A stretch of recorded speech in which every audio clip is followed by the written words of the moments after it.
Good afternoon. My name is Michael Graham. I'm a board member with the National Transportation Safety Board. Joining me today is our investigator in charge, Dan Baker. At approximately 10:15 a.m. Eastern Time yesterday morning, December 18, 2025, a Cessna Citation 550 airplane, registration number November 257 Bravo Whiskey, crashed while attempting to land on runway 28 at Statesville Regional Airport here in Statesville, North Carolina. There were 7 souls on board the airplane. Unfortunately, there were no survivors. Before I go on behalf of the NTSB, I want to express our most sincere condolences to the families and loved ones who lost their lives in this terrible tragedy. We know those on board were deeply rooted in this community, and we know it's especially tough on the families this time of year in this community. So you will be in our hearts and our thoughts and our hearts and our thoughts and our prayers during this time.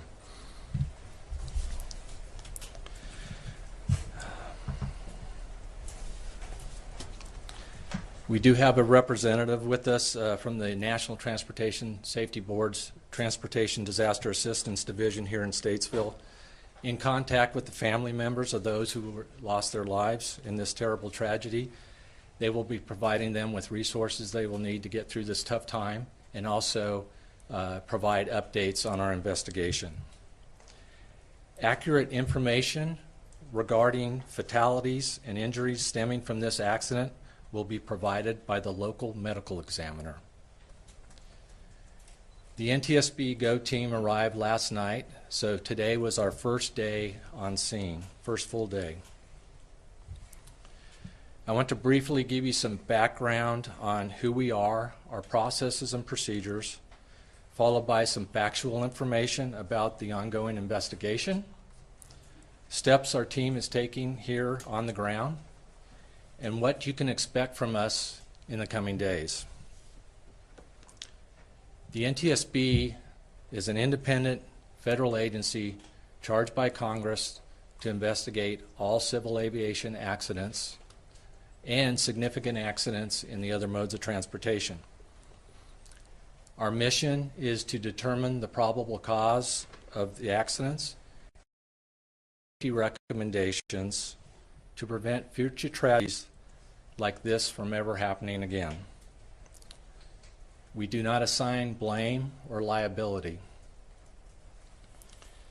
We are here on scene to gather perishable evidence, which our team methodically and systematically reviews throughout the course of the investigation to determine the probable cause.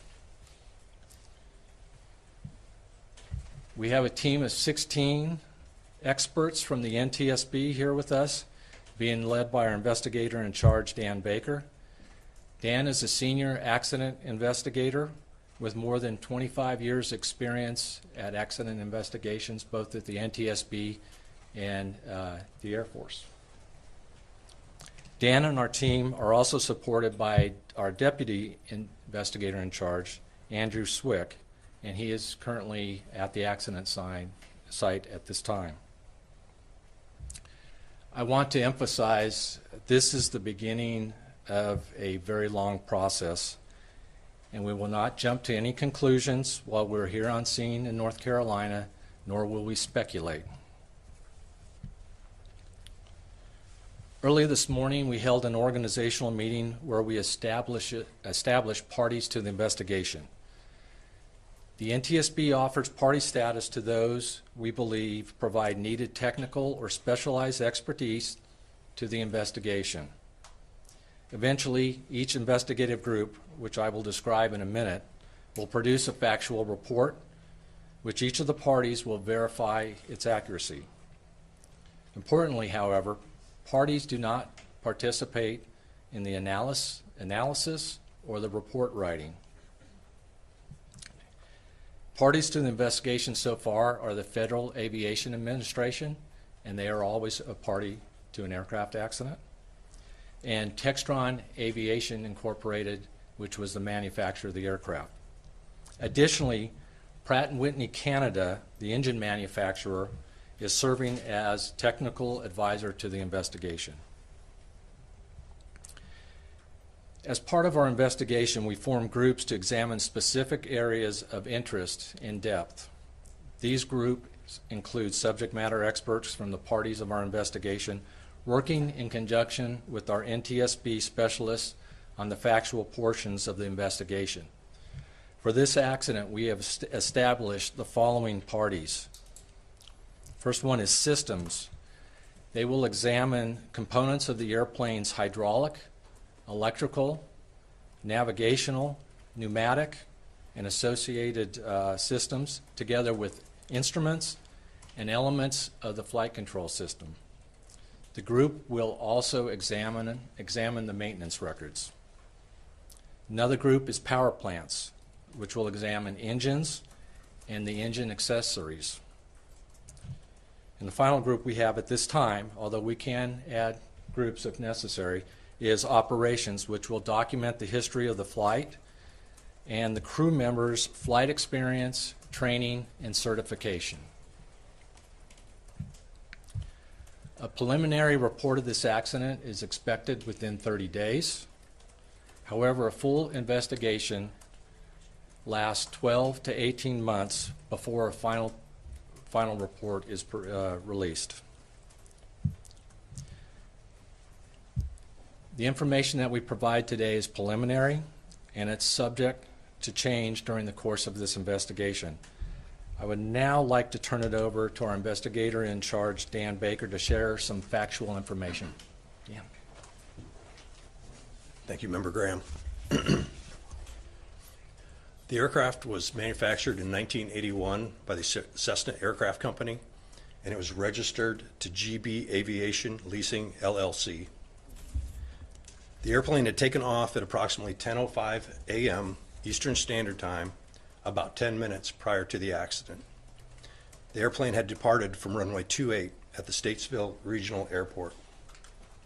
Preliminary ADSB data showed the airplane made an initial left turn to the west, followed by another left turn back to the east towards the airport, approximately 5 minutes after takeoff. The airplane then flew a left base turn to runway 28. The initial point of impact was a runway light stanchion located about 1,800 feet from the runway threshold. The airplane subsequently impacted trees, 2 other runway light stanchions, and the airport perimeter fence short of the runway threshold before coming to rest near the runway threshold. The airplane also came to rest oriented on an easterly heading. Post-impact fire consumed the majority of the fuselage and the inboard wing sections. All 4 corners of the airplane and flight control surfaces have been identified in the wreckage and the debris field. Both engines were present with the main wreckage. At the time of the accident, visual meteorological conditions prevailed with drizzle and broken ceilings at 1,200 and 2,200 feet, as well as a 5,000-foot ceiling were present. The wind was calm with 5 statute miles visibility. I will now hand it over to Member Graham for any questions. A few more things before I take questions. We are analyzing radar, ADSB data, video footage, witness statements, audio recordings, and more as part of our investigation. We will also begin coordinating wreckage removal as part of our standard investigation process, and we can move the wreckage to a safe location, make sure it's secure, and so we can follow up and conduct further analysis. I can also confirm that our team was able to locate and recover the cockpit voice recorder, the CVR, one of the black boxes from the aircraft. The aircraft, as we know, it only had the CVR, did not have a flight data recorder, nor was it required to have either one of these for this flight. And that cockpit voice recorder is en route back to Washington, D.C. right now to be analyzed. I'd like to ask if anyone in the public has any photos, videos, door crammer video, debris, or were witnesses to this accident. We ask that you please contact us via email at witness@ntsb.gov. Again, that is witness@ntsb.gov. We will provide further updates as they become available. Our team will remain here on the ground in North Carolina as long as we believe it is necessary to gather evidence for our investigation. You can follow the NTSB on X at NTSB_newsroom or on our website at ntsb.gov for the latest information. Finally, I would like to give a heartfelt thanks to in gratitude to the first responders who responded to this accident, as well as the medical examiner's office, the airport director, local and state law enforcement, and all those who have been assisting our investigation since before we arrived and as we arrived here on scene. I know they've been working very hard. We appreciate them securing the site for us and keeping it safe while we are here. And we appreciate all they have done. I will now take a few questions, but before I do, I would like to ask you to raise your hand. When I call on you, please state your name and your affiliation. Right here. Chris Benavides with CBS News. Just a couple of questions. Do we know who was piloting the aircraft? Chris's question is, do we know who was piloting the aircraft? At this time, we have been unable to verify who was flying the airplane. We do know 3 of the occupants did possess a pilot's license, but we have been unable to verify that at this time. But that's one of the things we're working on. And just a couple more questions. One follow-up, please. One follow-up, okay. Was there a Mayday call? The question was there a Mayday call? We are not aware that there was a Mayday call. Right here. Jordan Bianchi, The Athletic.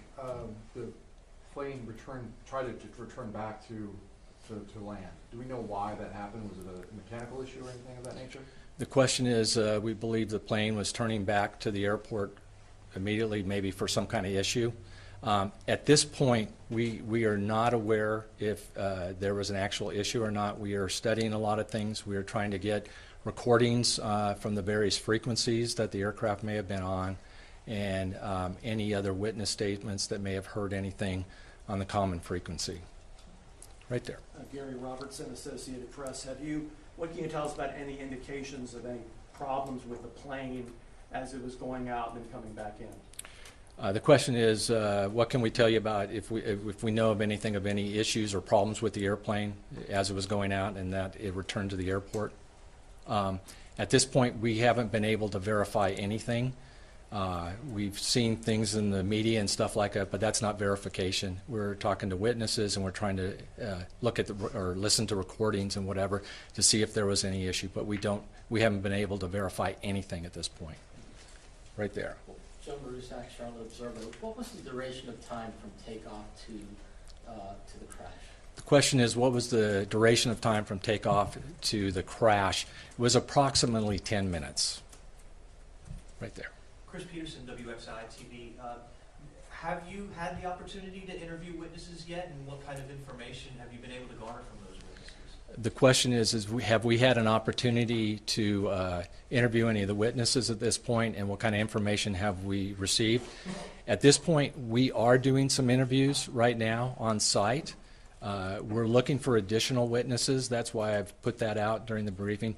But we don't have anything to share. It's much too early to talk about any of that, and that would be go into our analysis section. Let me come over here. Anybody over here? Jen Cardone, Queen City News. Was this C-550 Citation jet single pilot or 2 pilots approved or required? The question is, was the Citation 550 single pilot or 2 pilot approved? The answer is both. Okay. It depends. I believe that at this point there is a waiver that you can have to single pilot operate that aircraft, and many Many pilots do, of this type of aircraft do, fly this aircraft single pilot with the waiver, and it can also be flown with a crew. Stephanie Escobar, Spectrum News. Did the weather play any role in this accident? Question is, did the weather play any role in this accident? Well, the weather was visual flight rules, but there were low ceilings out there, and there was heavy drizzle at the time. So that is one of the three things that we really mainly look at. We look at the people operating the aircraft, we look at the aircraft itself, and then we look at the environment, and the weather is one of those we look at and will look at very closely. Let me come over here. Dave Verity with WSOC. Off the end of the runway, into that golf course area, that roadway right there, can you talk about some of the damage? I saw your guys out looking in that area today. Some of the things you found out there. Sure. The question is about what is some of the damage we've seen just short of the runway 28 that we were looking at today and continue to look at. As Dan had said, the first contact was with some of the approach lighting system. There were several approach lighting systems coming to that, lights coming to that runway that were hit by the aircraft. There was also a tree line on the edge of the golf course before hitting the service road or the aircraft perimeter road out there. That many tree limbs and the trees were knocked down and broken off at that point. Just a quick follow-up. So did it hit the ground prior to getting to the runway? Do we know if that happened? The question is, did the aircraft hit the ground prior to getting to the runway? The response to that is yes, it did hit the ground before getting to the runway. Outside the fence of the airport, would that be accurate to say? Or near the fence? The outside the airport, at the fence is what the question is. It's right in that vicinity is where the witness marks are. So we're still evaluating that at this time. Right here. Katie Solt, WBTV. Was the proximity of the trees to the runway believed to be a factor at all in the plane's attempt to make an emergency landing? The question is, was the proximity of the trees to the airport a factor in the plane's ability to land at the airport? The airport actually sits a little bit up on the hill on the plateau, so the trees would have been in line with the lighting above the ground. So we do have witnesses that said the aircraft came in very low. Okay, and you over here, right in the back. Dan with Firewire Communications. The plane took off on runway 10 by what we've been able to see online, and it came back to land at runway 28. Have you talked to the airport director to see why there was any reason he didn't land on runway 10 and made the turn to go to 28? So the question is, the aircraft took off on runway 10, and when it came back, it landed on runway 28. We are still evaluating why. As we looked at the winds, either direction would be appropriate. You normally want to land into the wind. There was reported no wind at that time. So that's one of the things we're looking at this point. It's going to be some time to get to that. Have you been able, I'm sorry, Dave Verity with Channel 9. Have you been able to determine if there were possibly maybe some other aircraft in the area that forced him to make the go-around? Question is, were there maybe some other aircraft in the area that forced him to go around? At this time, we're not aware of any, but we're looking at any radar, ADSB data. I don't think we saw any initially on the ADSB data out there that there were other aircraft. That's all I have on that at this time. Blue Jack. Joe from Charlotte, Joe Marusak, Charlotte Observer. Just a follow-up question. What was the length of the debris field? The question is, what was the length of the debris field? I think we believe the first contact was 1,800 feet from the approach end of the runway. So it's fairly long, and it is scattered wide and out. So it's going to take some time to document all of that. We were unable to get our drone launched today with the high winds. So we want to get that digitally documented with the drone here, hopefully tomorrow, and we'll get a better idea of how wide and how much debris is out there. Right there. Melissa Rademacher, Fox 8 News. What type of information might witness statements or people providing pictures and videos give you that you wouldn't be able to find otherwise? The question is, what what kind of statements or evidence might witnesses or videos be able to provide us? Videos sometimes will tell us a lot, give us additional information about maybe where the aircraft first struck the trees or something like that. Additional video on approach would be really helpful to us to get an idea of how high or low that aircraft was. Witnesses sometimes with something they heard, something they saw, things like that. We've received a lot of things, but we have been unable to verify any of it at this point, and any of it as being credible. Right there. Gary Robertson of AP. There have been some media reports about one of the victims texting a family member saying, quote, "We're in trouble." Are you aware of that text, its veracity, and or is it playing a role in your investigation? Question is, there may have been a report of somebody texting out from the aircraft that they were in trouble. At this time, we're not aware of that. If somebody is aware of a text or anything like that, please make us aware of it and let us know via email, and then we'll contact you. Same with the videos. If you have a video, contact us, and we'll give you a way to send it to us, because sometimes those videos don't always come across with a straight email. Right there. Sarah Johnson, Statesville Record and Landmark. Do you have an ETA of when the airport will be able to reopen? Question is, do we have an ETA of when the airport will open? At this time, I can't tell you that. Like I said, we still are in the process of documenting the accident site, and it'll be at least through tomorrow at this point. Right here. Jordan Bianchi, Athletic, you said some witnesses had said the plane was coming in very low. What else have witnesses said about anything they may have seen? The question is, I made a mention of some witnesses talked about the aircraft being very low, and you're asking what have other witnesses said. At this point, we haven't been able. I haven't been able to speak with our team on that, and it's information that we want to first verify before we're definitely sure. I mean, we're able to verify the aircraft was low because of the contact with the approach lighting and the trees, but the rest of it we haven't been able to verify at this point. Two more questions. Right there. A follow-up, this specific type of Cessna, have there been past issues or crash investigations with this specific type of plane? Maybe how many, how prevalent? The question is, have we had similar investigations and crashes of this aircraft and everything? We do a lot of crash investigation out there, and there's quite a few every year. I'd say this aircraft has been around a long time, and there are quite a few of them still in service. So I would say, aviation's very safe, and I don't see any specific issues with this aircraft that are significant compared to any others at this point. Last one. You may have answered this earlier. How old is the aircraft itself?